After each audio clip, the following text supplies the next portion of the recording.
Okay, thanks again. I'm your host, Derek Lane, and another edition of the Fast Lane podcast for your success. Thanks for joining me.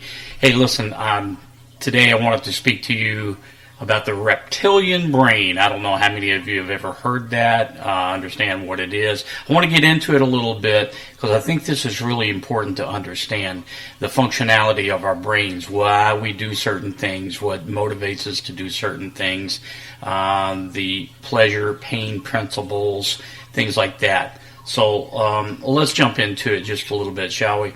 The reptilian brain is basically the primal brain. It's part of the brain that is responsible for, and if you'll excuse me for this, the 4 F's, which is fight, flight, feeding, and reproduction. Okay, we're a family-friendly podcast. So that is the basis of the reptilian brain and why we do some of the things we do. Again, the base patterns for the reptilian brain is basically survival. It goes back to, our caveman days. The days, basically, the man was responsible for bringing in the food, providing shelter, procreating, basic functionality. Okay? The reptilian brain is also a territorial brain. It's the reason that you protect your own domicile, where you are in the world, your little space. That's why we all feel comfortable and safe in our home, or you should at least. And that's why we retreat to these areas that make us feel warm and safe. That's why we have relationships that are trusting and loving. That's all a part of the primal functionality of the brain, the reptilian brain. Oftentimes, this is how even lawyers are taught to represent cases and try cases, is because they understand the basic functionality of human beings, and that's the basic desires. So they strip everything away to get down to the basic functionality of who we are as an animal. This gives us the ability, the primal brain, in other words, gives us the ability to spot familiar and unfamiliar. It's what drives our comfort zone. Our primal brain is responsible for us being comfortable and accepting what's familiar and what's not familiar. Again, that's why we tend to go to the same markets, shop at the same places, interact with the same people, and our adventuresome side just is minimal. We'll reach out and stretch out every once in a while, but for the most part, we stay with what's familiar. Even as I talked about in the last podcast, or maybe the one before, where our thinking becomes so familiar and predictable. 90% of our thinking is the exact same as what we had yesterday. 90% of yesterday's was 90% of the day before, and so on and so forth.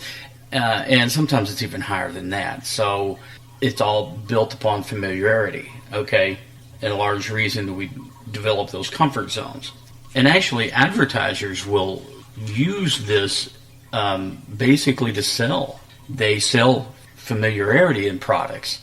They play upon, what they know that the mass people like and create and appreciate. And that's familiar, a positive feeling, or something to at least evoke a positive feeling within you, the consumer. And also, don't forget this, sex sells, right? We've all heard that all our life, but it is. And that's because it goes back to the reptilian brain. It goes back to the portion of the brain that's basic, fight, flight, food, reproductivity. It's an urge to reproduce and a strong desire of our primal brain. That's why it sells. That's why when you're driving down the road and you see a billboard for, Guess Jeans or Victoria's Secrets or whatever, your brain, you just like, boom, yeah, you're right there, you're looking. Okay. It's played upon your primal instincts. The fact that as human beings, we see more shades of the color green than any other color. And why is that? Why do we see more green shades than blue or red or yellow or orange or whatever? It's primal instinct.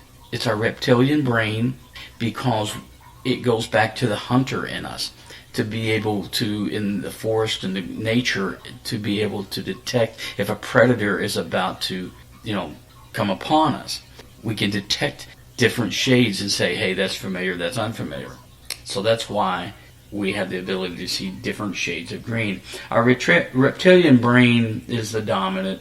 Just knowing that, like, advertisers are using it to sell us products, so does the food industry.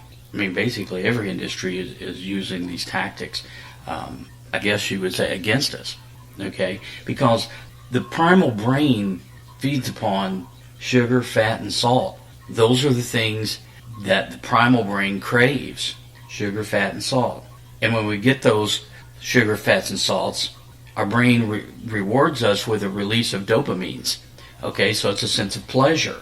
Okay, so we're not fighting, flighting. We're the pleasure-pain principle. It's not pain; it is pleasure.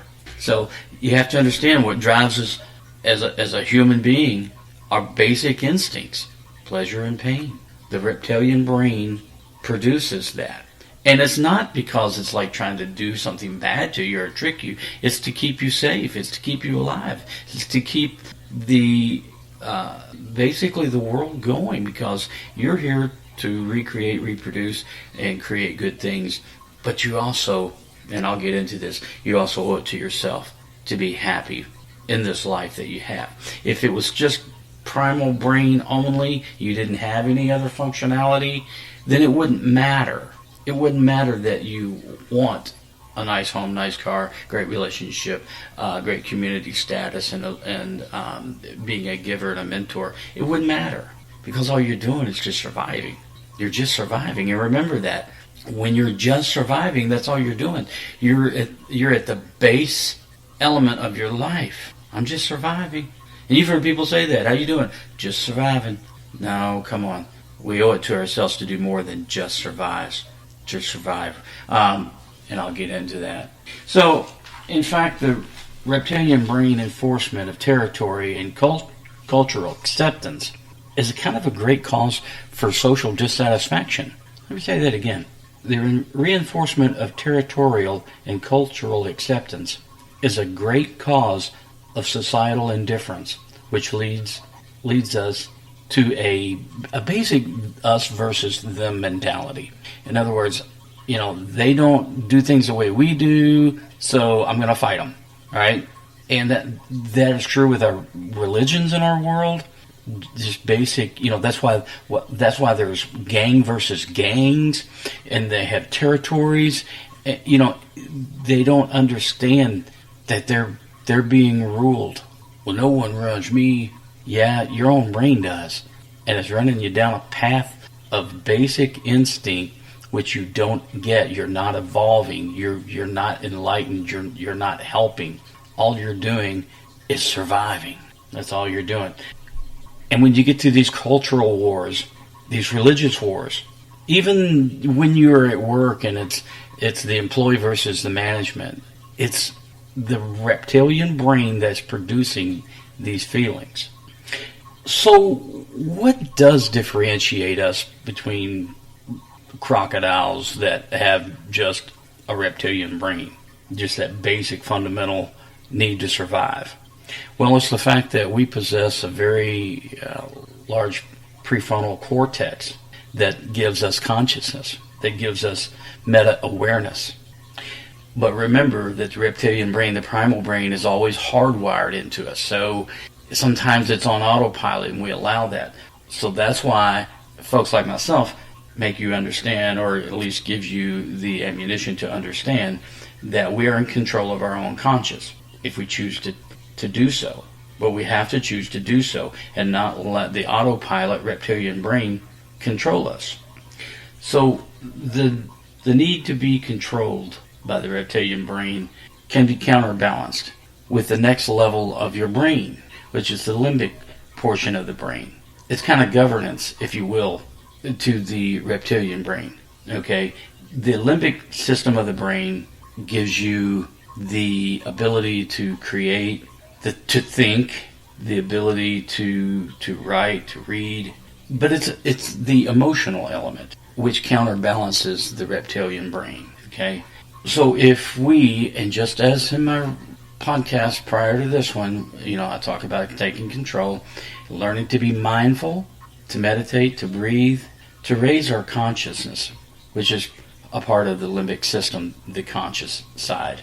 Okay, so it counterbalances the reptilian brain, and that's what makes us human. Okay, it gives us control over our emotions. It actually controls the chemistry in our brain, helps us with our memory. Our evolution has allowed the limbic brain to grow in order to balance between that and the reptilian brain. Okay, so there you have it. You've got the reptilian brain, the limbic portion of the brain to counterbalance, so we understand who we are and why we are. But wait, there's also a third portion of the brain, which is kind of the newest part of the evolution of our brain. That's the neocortex. You ever watch The Matrix? Wonder why he's called Neo. Anyway, neocortex portion of the brain, that is the deep thinking, the logic, the reasoning, the creativity, language sensing, the informational portion of the brain. Now, we have not grown completely into our neocortex as much as the limbic and the reptilian primal brain, which is why we have certain triggers in our life. If we're on a path to enlightenment, we are understanding our rational side of who we are, our reasoning, and then sometimes we're triggered into something that lets our reptilian brain take over. Somebody cuts you out in traffic, and you just respond, "You SOB," and you honk your horn, you flip them off, and whatever. You just reverted back to your reptilian brain, to the territorial dominance and right versus wrong, us versus them, fight, flight, pain, and pleasure principles. So triggers that allow that. Even in arguments, somebody says something that really hacks you off and you get defensive. You boom, man, you're just like, heck with this person, I'm going to unload on them. Well, your reptilian brain just took over on autopilot and you just let it go. This is why great orators, great leaders, great thinkers in our world take control over the reptilian portion of their brain, and they allow the neocortex portion of their brain to stay in charge, to stay in control. The emotions, and they don't forget that. For you to be in control of who you are, you must understand, first off, why you do those things, why those triggers make you mad, and why you act the way you do. But you have a choice. That's the beauty of it. You have a choice. And maybe you didn't understand that you had a choice, but now you do understand you have a choice. Now you can start having that choice. And that choice is to be more evolved. And that choice is to make more rational decisions, to be above it. Okay, to be above the reptilian portion of the brain that can sometimes get you in trouble. Okay, just remember, triggers are just that. They are triggers. They will get you in trouble. But if you practice things like meditation, writing, remember, pen and paper. I'll never let you forget that.